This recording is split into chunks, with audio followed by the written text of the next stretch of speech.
Hey guys! Kagaya ko ba kayo na mahilig sa ice candy? Or isa ba ito sa negosyo ninyo? Nako, subukan yung idagdag yung ganitong flavor. Itong mais con yelo ice candy, nako, talaga namang napakasarap. Na talaga namang bagay na bagay ngayong summer. So meron nga ako ditong 6 cups of water, tapos nilagyan ko po yan ng 1 cup of white sugar. Atin po yung i-dissolve, then after po nating matunaw yung asukal, ay atin po yung isasalang sa apoy. Hanggang sa kumulo po itong ating tubig na may asukal. Then habang pinapakulo po natin yan, ay dito sa isang tasa, ay naglagay ako ng 1 cup of water tapos isang tasa din po ng cornstarch. Pwede din po kayong gumamit dito ng cassava flour. So atin po yung i-dissolve, then kapag po mainit na yung tubig natin na may asukal, ay ibubuhos po natin gradually yung ating tinunaw po na cornstarch. And make sure po na habang ibinubuhos nyo yan ay hindi po kayo tumitigil sa paghalo. At babawasan nyo na po yung lakas ng apoy dito. After nyo mailagay yung cornstarch, ay ito po yung ating paglulutuin sa loob ng 5 minutes.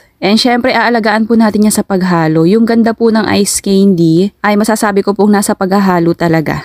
And ginagawa po natin yung ganito pong process para po hindi naman po parang yelo yung ice candy ninyo. Ngayong araw po ay gagawa nga po tayo ng mais con yelo ice cream D. Hindi lang po ito basta ice candy, para pong ice cream ito mga mi. Pagkahango nga po ay naglagay po ako dito na isang malaking lata ng evaporated milk, tapos isang latang malaki ng condensed milk at isang maliit. Bale, isang malaki at maliit na lata po yung nilagay ko dyan. At ito po isang all-purpose cream. At dahil nga po mais con yelo ice candy yung ating gagawin, eto, naglagay po ako dito ng cream corn. Yung atin pong kompletong sangkap ay ilalagay ko na lamang po sa comment section. So ito po yung ating hahaluing mabuti hanggang sa magpantay po lahat yung mga sangkap na inilagay po natin dito. Mas maganda po yung halong-halo mga sisikoy para pantay na pantay ang lasa. After pong mahalo, ito po yung atin munang bahagyang palalamigin, at kapag malamig na, ito gagamit po tayo dito ng 1 3/4 by 10 na plastic at saka ito pong embudo para mas mabilis po nating ma-shoot dito sa plastic. Sa panukat naman po ay naglagay po ako dyan ng mga half cup of